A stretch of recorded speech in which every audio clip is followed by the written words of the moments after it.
बच्चों, आप सभी का हमारे चैनल आरती एजुकेशन क्लासेस में स्वागत है। आज के वीडियो में हम आपके लिए लेकर आए हैं पार्ट 5 जब जनता बगावत करती है 1857 और उसके बाद। यह जो पार्ट 5 है जब जनता बगावत करती है 1857 और उसके बाद।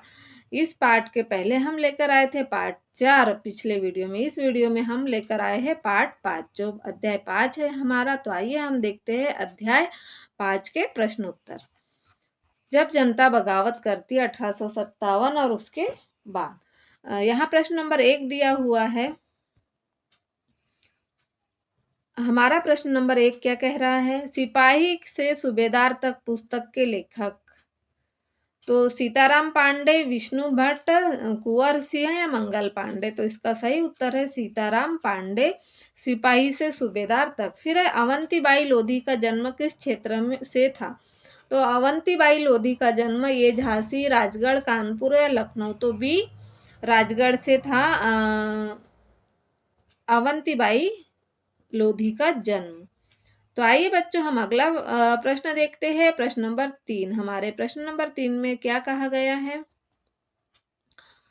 तात्या टोपे किस राज्य के सेनापति थे? तो तात्या टोपे कानपुर, झांसी, कानपुर, लखनऊ, मेरठ। तो यह कानपुर के सेनापति थे। प्रश्न नंबर 4 है खुर्दा राज्य स्थित था? ओडिशा के दक्षिण पूर्व में, बिहार में, उत्तर प्रदेश या दिल्ली में। तो नंबर ये आएगा ओडिशा के दक्षिण पूर्व में। कंपनी के तहत काम करने वाले भारतीय सिपाहियों के असंतोष के क्या कारण थे? तो कंपनियों के तहत काम करने वाले भारतीय सिपाहियों के असंतोष की अपनी वजह थी। वे अपने वेतन, भत्तों और सेवा शर्तों के कारण परेशान थे। कई नए नियम उनकी धार्मिक भावना और आस्थाओं को ठेस पहुंचाते थे। फिर हमारा अगला प्रश्न है प्रश्न नंबर 6। मंगल पांडे को फांसी कब और किस आरोप में दी गई थी? तो मंगल पांडे को 8 अप्रैल 1857 को युवा सिपाही मंगल पांडे को बैरकपुर में अपने अफसरों पर हमला करने के आरोप में फांसी दी गई थी।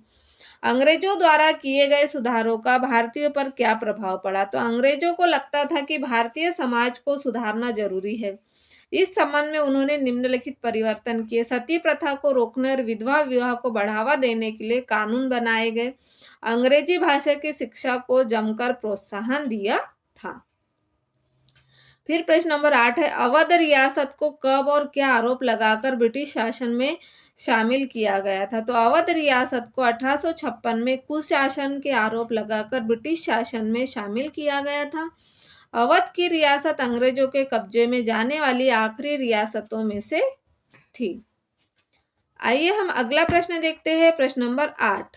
प्रश्न नंबर 9। प्रश्न नंबर 9 है इंडिया काउंसिल किसे कहा गया है? ब्रिटिश मंत्रिमंडल में एक सदस्य को भारत मंत्री के रूप में नियुक्त किया गया। उसे सलाह देने के लिए एक परिषद का गठन किया गया जिसे इंडिया काउंसिल कहा जाता था।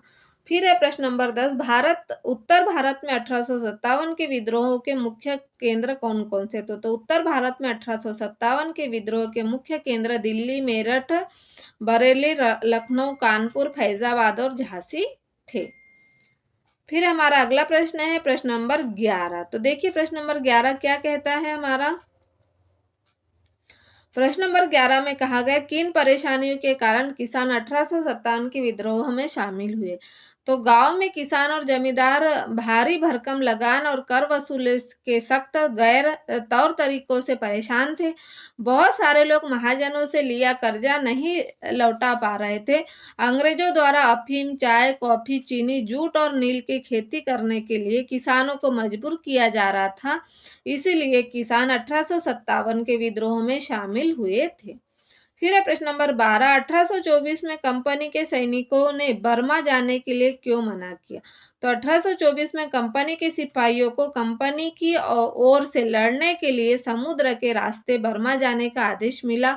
तो उन्होंने इस हुकूमत को मानने से इनकार कर दिया क्योंकि सैनिकों को लगता था कि समुद्र यात्रा से उनका धर्म और जाति भ्रष्ट हो जाएंगे।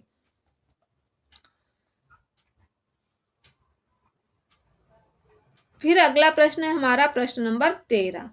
तो प्रश्न नंबर 13 में देखिए क्या कहा गया है। 1857 विद्रोह के बाद अंग्रेजों ने अपनी नीतियों में क्या बदलाव किए, लिखे। तो 1857 के विद्रोह के बाद अंग्रेजों ने अपनी नीतियों में निम्नलिखित बदलाव किए। ब्रिटिश संसद ने 1858 में एक नया कानून बनाया और ईस्ट इंडिया कंपनी के सारे अधिकार ब्रिटिश साम्राज्य के हाथ में सौंप दिए। भारत के गवर्नर जनरल को वायसराय का ओहदा दिया गया।